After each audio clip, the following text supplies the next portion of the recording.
High, কেমন আছো তোমরা সবাই? আশা করছি খুব ভালো আছো। আমিও খুব ভালো আছি। আর আজ আমি বানাবো লোটে মাছের ঝুড়ো। আর সেটা বানানোর জন্য প্রথমেই আমাকে দিয়ে দিতে হবে কড়াইয়ে সর্ষের তেল। আর সর্ষের তেলটা গরম হলে দিয়ে দিলাম চিনি। চিনিটা মেল্ট হয়ে গেলে তার মধ্যে দিয়ে দিলাম জিরে, শুকনো লঙ্কা আর কুচি করা পেঁয়াজ। আর সেটাকে সুন্দর করে লাল লাল করে ভেজে নিতে হবে। ভাজার পর দিয়ে দিতে হবে টমেটো কুচি। আর টমেটো কুচিগুলো গলে যাওয়া অবধি অপেক্ষা করতে হবে।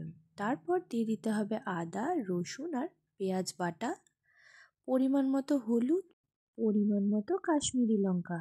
তারপর সেটাকে ভালোভাবে কষাতে হবে। তার মধ্যে দিয়ে দিতে হবে স্বাদ মতো নুন। তারপর তেল ছাড়া অবধি অপেক্ষা করে তার উপর দিয়ে দিতে হবে মাছগুলো। মাছগুলো যাতে তাড়াতাড়ি সেদ্ধ হয়ে যায় তাতে 1 চিমটি নুন দিয়ে দিতে হবে। তারপর জল ছেড়ে এলে আস্তে আস্তে কাঁটাগুলো উঠিয়ে ফেলে দিতে হবে। আর সমস্ত কাঁটা উঠিয়ে ফেলার পর অপেক্ষা করতে হবে জলটা শুকিয়ে যাবার। হাতে ব্যথা আরম্ভ হলেও থামলে চলবে না, কন্টিনিউ নেড়ে যেতে হবে।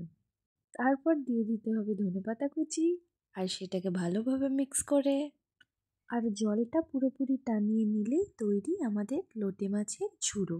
তারপর প্লেটে সুন্দর করে ভাত সাজিয়ে তার মধ্যে টেস্টি টেস্টি লোটে মাছের ঝুড়ো নিয়ে